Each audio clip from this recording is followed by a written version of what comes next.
Hello guys, welcome back to my channel Saurabh Singh Lecture. Today we are study about most important topic for class 12th. प्रिय विद्यार्थियों, आज की class में मैं कक्षा 12 के रासायनिक बलगतिकी का एक नया कंटेंट लेके आया हूं जिसका नाम होता है वेग नियम या वेग व्यंजक किसे कहते हैं। तो चलते हम लोग टाइम वेस्ट न करते हुए, जैसा कि आप कवर पेज पे देख चुके होंगे कि आज हमको जो कवर करना है उसका नाम है वेग नियम या वेग व्यंजक, और शून्य कोटि की अभिक्रिया किसे कहते हैं उसके बारे में हम डिस्कस करते हैं।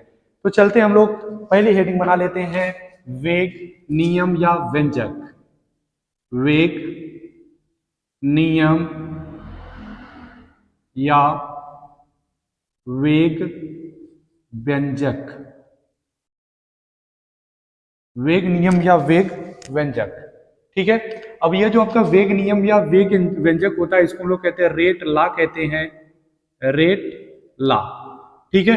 तो देखो भाई, रेट लॉ क्या होता है कि मानो कोई एक अभिक्रिया है, कहेंगे कि माना अभिक्रिया,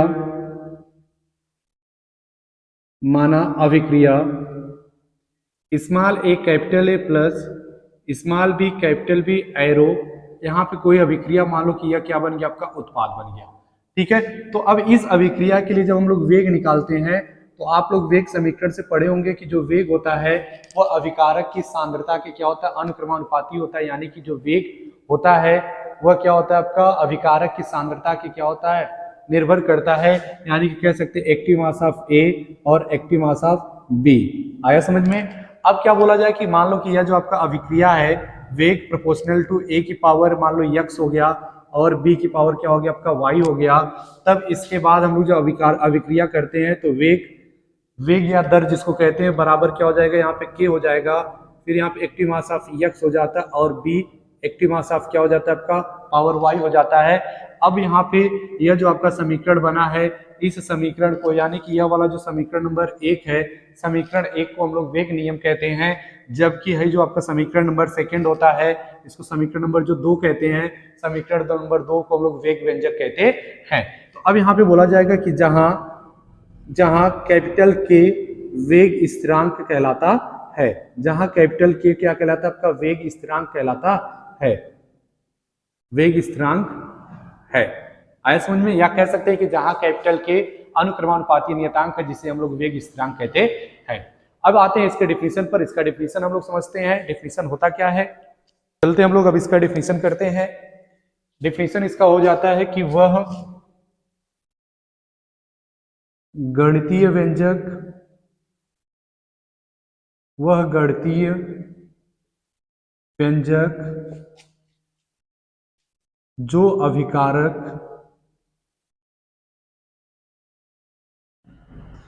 जो अभिकारक के मोलर सांद्रण, अभिकारक के मोलर सांद्रता, अभिकारक के मोलर सांद्रता पर अभिक्रिया, पर अभिक्रिया के वेग, अभिक्रिया के वेग की प्रायोगिक, अभिक्रिया के वेग के प्रायोगिक निर्भरता को दर्शाता है, को दर्शाता है, वेग नियम कहलाता है। क्या कहलाता है भाई, वेग नियम, वेग नियम कहलाता है। नोट डाउन करिए इसको जल्दी से, नोट डाउन करिए।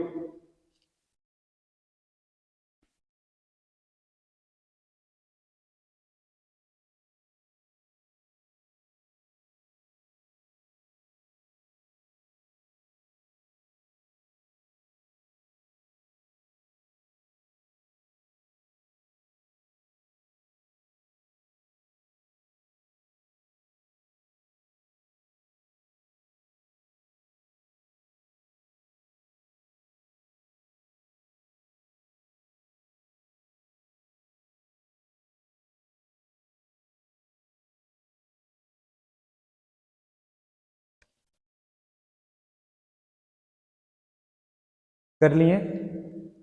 अब देखो करना क्या है, अब अगर हम इसके बाद चलते हैं तो बोला जाता है कि यह जो आपका इक्वेशन नंबर सेकेंड है यानी कि समीकरण नंबर 2, ठीक है, इसको इरेज कर दें, इरेज करने के बाद लिखें, ठीक है। इक्वेशन नंबर सेकेंड आप लोग तो पता हो गया होगा कि इक्वेशन नंबर सेकेंड आया क्या था। इक्वेशन नंबर सेकेंड में था कि जो वेग है, वेग बराबर स्मॉल के एक्टिव मास ऑफ ए की पावर एक्स और बी की पावर क्या हो गया वाई। इसमें क्या बोला जाएगा कि माना अभिकारक की सांद्रता, मतलब अभिकारक ए की जो सांद्रता है वह अभिकारक बी की सांद्रता की क्या है बराबर है, यानी कि कह सकते हैं कि यह जो आपका अभिकारक ए की सांद्रता है, अभिकारक बी की सांद्रता मान लो कि वह कितना आपका इकाई है यानी कि 1 है। जब यह इसकी वैल्यू हम 1 कर लेंगे तो जो आपका वेग होगा, वेग बराबर क्या हो जाएगा आपका के, एक मतलब यहाँ पे क्या हो जाएगा 1 की पावर x और 1 की पावर क्या हो जाएगा आपका y। तो अगर हम लोग इसको लिखना चाहें तो ऐसे कर सकते हैं, वेग बराबर के, एक की घात कोई भी संख्या रहता है तो उसका मान हमेशा कितना होता है 1 होता है, यानी कि यह जो आपका वेग होगा, वेग बराबर क्या हो जाएगा आपका के का मतलब हो जाता है वेग स्थिरांक। अब यहाँ पे इसको वेग स्थिरांक न पढ़ के हम लोग इसको मानते हैं वेग स्थिरांक के साथ साथ विशिष्ट अभिक्रिया वेग इसको मान लेते हैं, तो बोला जाएगा कि वेग स्थिरांक, देखो डिफिनीशन इसका क्या बनेगा कि वेग स्थिरांक, वेग स्थिरांक का मान उस समय, ठीक है, वेग स्थिरांक का मान उस समय अभिक्रिया के वेग के बराबर होता है, अभिक्रिया के वेग के बराबर होता है, के बराबर होता है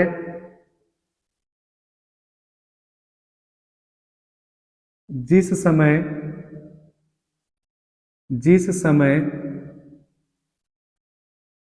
अभिकारक या अभिकारकों की सांद्रता, अभिकारकों की सांद्रता इकाई होती है। क्या होती है भाई, इकाई होती है यानी कि 1 होती है। समझ में आया इतना, कोई समस्या तो नहीं है। मतलब यह जो आपका वेग स्थिरांक का मान उस समय अभिक्रिया के वेग के बराबर हो जाता है या विशिष्ट अभिक्रिया स्थिरांक की क्या हो जाता है आपका बराबर हो जाता है जिस समय अभिकारकों की सांद्रता कितनी मान ली जाती है, इकाई मान ली जाती है। आया समझ में इतना, नोट डाउन करिएगा। अब आगे हम लोग चलते हैं, कंटिन्यू करते हैं।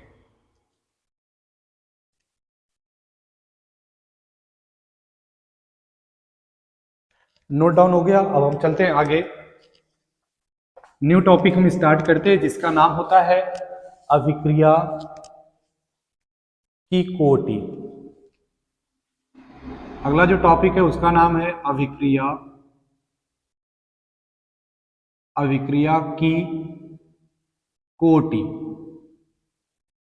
अभिक्रिया की कोटि जिसको हम लोग कहते हैं रेट या order of reaction, sorry order of reaction, ठीक है। अभिक्रिया की कोटि, अभिक्रिया की कोटि किसे कहते हैं,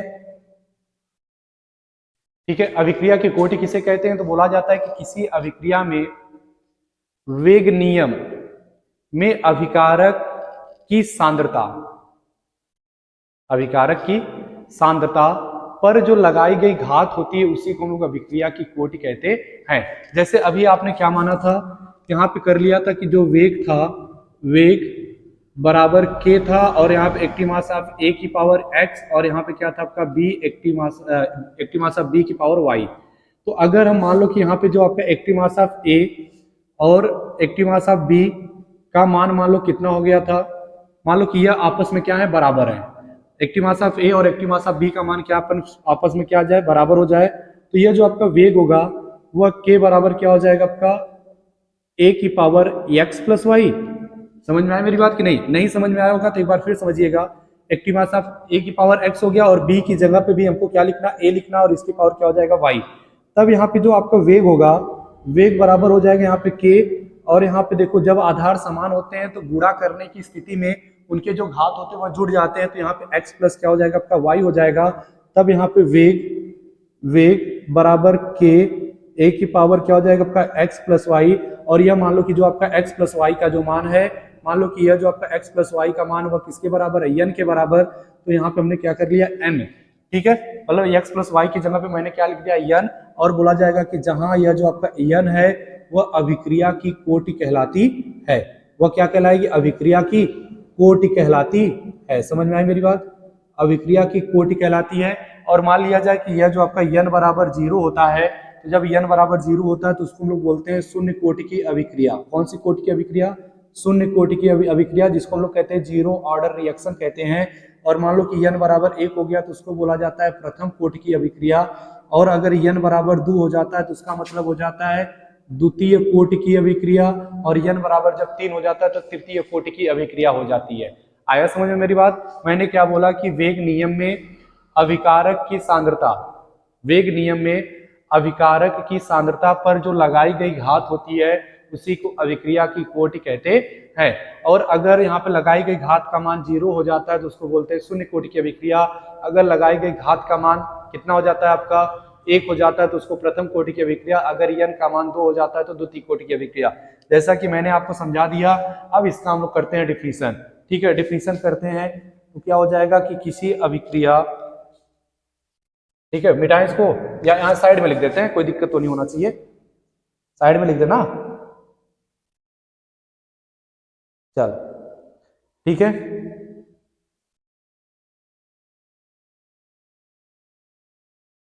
ठीक है, लिखो किसी अभिकारक, किसी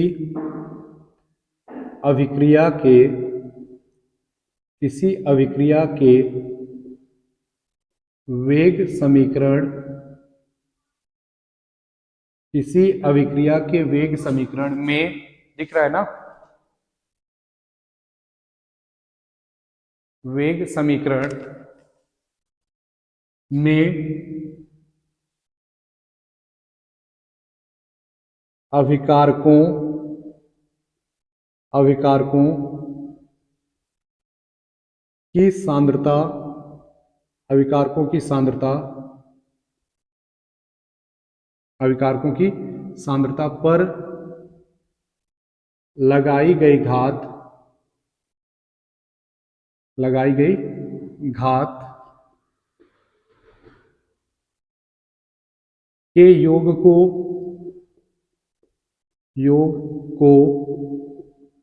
अभिक्रिया की कोटि कहते हैं। अभिक्रिया की कोटि, अभिक्रिया की कोटि कहते हैं। ठीक है, आया समझ में। अब एक चीज अगर नहीं समझ में आया होगा तो मैं एक और रिएक्शन कर देता हूं। मान लो कि यह जो आपका अभिकारक है, अभिकारक आर एरो उत्पाद, अभिकारक ए, अभिकारक आर एरो मैंने क्या कर दिया उत्पाद। और अगर हम वेग नियम से इसको पढ़ें तो वेग बराबर क्या हो जाएगा आपका के हो जाएगा और आर की पावर क्या हो जाएगा n। अगर n का मान 0, 1, 2, 3, 4 डॉट डॉट इसी टाइप में होगा n का मान। तो अगर n का मान 0 होता है तो n का मान जब 0 होगा तो उसको पढ़ेंगे zero order reaction, zero order reaction जिसको हम लोग कहते हैं शून्य कोटि की अभिक्रिया। और अगर n का मान 1 हो जाएगा तो उसको लिखेंगे प्रथम कोटि की अभिक्रिया, प्रथम कोटि की अभिक्रिया। और अगर n बराबर 2 हो जाता है तो उसको बोलेंगे द्वितीय कोटि की अभिक्रिया। सेम चीज वही है, मतलब यह जो मैंने लिखा वही चीज यहाँ पे है। आपको चीजें फाइनली समझ में आ गई होंगी। तो अब इसके बाद जो नेक्स्ट टॉपिक होगा मेरा वह होगा शून्य कोटि की अभिक्रिया। और शून्य कोटि की अभिक्रिया किसे कहते हैं, शून्य कोटि की अभिक्रिया के समाकलित वेग समीकरण के बारे में हम लोग डिस्कस करेंगे। नोट डाउन करिए, फिर हम आगे चलते हैं, क्लास को कंटिन्यू करते हैं।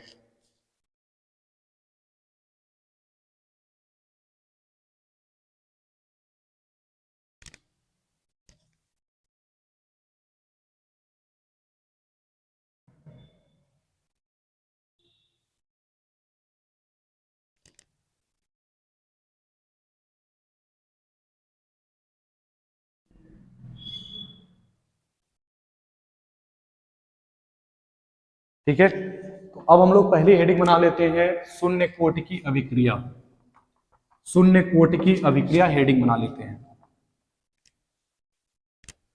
शून्य कोटि की अभिक्रिया।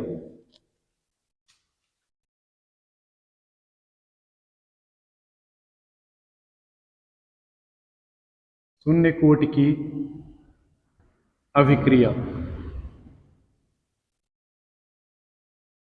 ठीक है, जिसको कहते हैं zero order reaction, zero order reaction, ठीक है। अब शून्य कोटि की अभिक्रिया किसे कहेंगे? अच्छा एक चीज मुझे बताओ, अब शून्य कोटि की अभिक्रिया कब होगा? जब वेग का जो मान होगा वह क्या हो जाएगा? अभिकारक के शून्य घात के क्या हो जाएगा आपका? अभिकारक के शून्य घात पर रहेगा, तो उसको हम लोग शून्य कोटि की अभिक्रिया कहेंगे। यानी कि यह जो आपका अभिकारक की घात अगर जीरो तो उसका मान क्या होगा? आपका वेग एक होगा, तो बोला जाएगा कि वह अभिक्रिया जिसमें वे अभिक्रिया जिसमें अभिकारक या उसका जो दर होता है वह अभिकारक की सांद्रता पर निर्भर नहीं करता है, उसे हम लोग शून्य कोटि की अभिक्रिया कहते हैं। डिफिनीशन इसका करेंगे तो चीजें आपको फाइनली समझ में आ जाएंगी। बोला जाएगा कि वह अभिक्रिया जिसकी दर, वह अभिक्रिया, वह अभिक्रिया जिसकी दर, दर का मतलब वेग, वह अभिक्रिया जिसकी दर अभिकारकों अभिकारकों के सांद्रता पर, अभिकारकों के सांद्रता पर निर्भर नहीं करती हैं या निर्भर नहीं होती हैं। देखो निर्भर नहीं करती हैं, निर्भर नहीं करती हैं, शून्य कोटि की अभिक्रिया कहलाती हैं। शून्य कोटि की अभिक्रिया कहलाती हैं, अभिक्रिया कहलाती हैं, ठीक है। अब ये जो शून्य कोटि की अभिक्रिया होगा, इसके लिए मान लिया जाए कि कोई एक रासायनिक अभिक्रिया, ठीक है, मान लिया जाए कि कोई एक रासायनिक अभिक्रिया हो जाए और उसमें मान लो कि मैंने एक अभिक्रिया लिख दिया, अभिक्रिया आर एरो पी, आर का मतलब रिएक्टेंट, पी फॉर प्रोडक्ट। अब इस अभिक्रिया के लिए जब हम वेग निकालेंगे तो वेग बराबर क्या हो जाएगा आपका? के, और आर की पावर क्या हो जाएगा? एन, और आर की पावर एन का मतलब जो एन का मान होगा जीरो होगा, किसके लिए? शून्य कोटि की अभिक्रिया के लिए। किसके लिए भाई? शून्य कोटि की अभिक्रिया के लिए, शून्य कोटि की अभिक्रिया के लिए। आया समझ में? और यह जब शून्य कोटि की अभिक्रिया के लिए एन का मान जब जीरो हो जाएगा, तो बताओ यह जो आपका वेग होगा, वेग बराबर क्या हो जाएगा? के और आर की पावर जीरो। और आपको पता है कि जब किसी भी संख्या की घात जब जीरो होता है तो उसका मान एक होता है, तो वेग बराबर क्या हो जाएगा? के और इसका मान एक। यानी कि बोला जाएगा कि यहाँ पे शून्य कोटि की अभिक्रिया का जो वेग स्थिरांक होगा, शून्य कोटि की अभिक्रिया, शून्य कोटि की अभिक्रिया के वेग स्थिरांक, वेग स्थिरांक का मात्रक, वेग स्थिरांक का मात्रक। एक चीज देखो, अगर हम शून्य कोटि की अभिक्रिया के वेग स्थिरांक का मात्रक करेंगे तो इसका मात्रक क्या हो जाएगा भैया? अब बताओ, अभी आपको वेग या दर का मात्रक पता होगा कि वेग या दर का मात्रक क्या होता है आपका? मोल, लीटर इनवर्स, सेकेंड इनवर्स, यही होता है ना। तो यहाँ पे जो अभिक्रिया के वेग स्थिरांक का जब मात्रक करेंगे तो के बराबर क्या हो जाएगा? वेग का मात्रक, के बराबर वेग का, वेग या दर का मात्रक, वेग या दर का मात्रक। और आपको एक चीजें हम मैंने बताया होगा कि यह जो आपका वेग होता है वह सांद्रता बटे क्या हो जाता है आपका? समय, सांद्रता बटे में समय हो जाता है। और आपको पता है कि जो सांद्रता होता है, सांद्रता का मात्रक होता है मोल प्रति लीटर, मोल प्रति लीटर। और यह बटे में क्या हो जाएगा आपका? समय। अब समय का क्या हो जाता है भैया? मात्रक सेकेंड, समय का मात्रक क्या? सेकेंड। तो के का मात्रक बराबर क्या हो जाएगा भाई? के का मात्रक बराबर mole litre inverse second inverse, mole litre inverse second inverse, इसका क्या हो जाएगा? मात्रक हो जाएगा। आया समझ में? कोई समस्या तो नहीं होनी चाहिए। अब इसके बाद हम आते हैं शून्य कोटि की अभिक्रिया के समाकलित वेग समीकरण के बारे में डिस्कस करते हैं। तब तक आप लोग इसको नोट डाउन करिए और चलते हम आगे क्लास को कंटिन्यू करेंगे।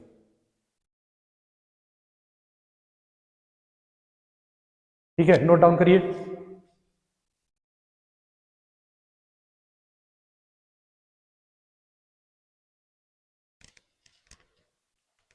आइए चलते हैं हम शून्य कोटि की अभिक्रिया का समाकलित वेग समीकरण के बारे में डिस्कस करते हैं। तो पहले हम हेडिंग बनाएंगे शून्य कोटि की अभिक्रिया का समाकलित वेग समीकरण। शून्य कोटि की अभिक्रिया, शून्य कोटि की अभिक्रिया का समाकलित वेग समीकरण, समाकलित वेग समीकरण। ठीक है, चलो अब देखो क्या करा जाएगा। यहाँ पे शून्य कोटि की अभिक्रिया का जब समाकलित वेग समीकरण निकालेंगे तो हम लोग सबसे पहले क्या करते हैं कि कोई एक अभिक्रिया मान लेते हैं। माना अभिक्रिया आर एरो पी। कोई एक मैंने अभिक्रिया मान लिया जिसमें आर एरो पी, आर का मतलब पहले आपका रिएक्टेंट हो गया और रिएक्टेंट के बाद जो बन रहा है उसका नाम क्या है, प्रोडक्ट है। ठीक है, तो जब इसके लिए हम वेग निकालते हैं तो वेग बराबर, आपको पता होगा कि वेग बराबर हो जाएगा यहाँ पे के हो जाएगा, है ना समझ में। वेग बराबर के और यहाँ पे क्या हो जाएगा, आर की पावर क्या हो जाएगा, यन। लेकिन जब हम लोग शून्य कोटि की अभिक्रिया पढ़ रहे हैं तो यहाँ पे आर की घात क्या हो जाएगा, 0 हो जाएगा। और अगर हम लोग अभिकारक के लिए पढ़ रहे हैं तो अभिकारक में जो आपका आर होता है, आर का जो सांद्रण होता है वह हो जाता है डी आर अपान कितना हो जाता है आपका, डी टी हो जाता है। और यहाँ पे के हो जाएगा और आर की पावर क्या हो जाएगा, 0। अब देखिएगा करना क्या है आपको, यह जो आपका r की पावर 0, तो r की पावर 0 का मतलब मैंने बताया था किसी भी संख्या की घात अगर 0 होता है तो उसका मान हमेशा कितना होता है, 1 होता है। तब यहाँ पे हो जाएगा आपका माइनस डी आर अपान कितना हो जाएगा आपका, डी टी, और बराबर हो जाएगा k मल्टीप्लाई 1। के का मल्टीप्लाई 1 में करेंगे तो क्या हो जाएगा आपका, k हो जाएगा। अब यहाँ से यह माइनस हटा के हम यहाँ पे लगा सकते हैं, कोई समस्या तो नहीं होनी चाहिए। अब क्या हो जाएगा आपका डी आर हो जाएगा और यह हो जाएगा आपका माइनस के हो जाएगा, माइनस के, और यह हो जाएगा आपका डी टी। आया समझ में। अब क्या करना है आपको, निश्चित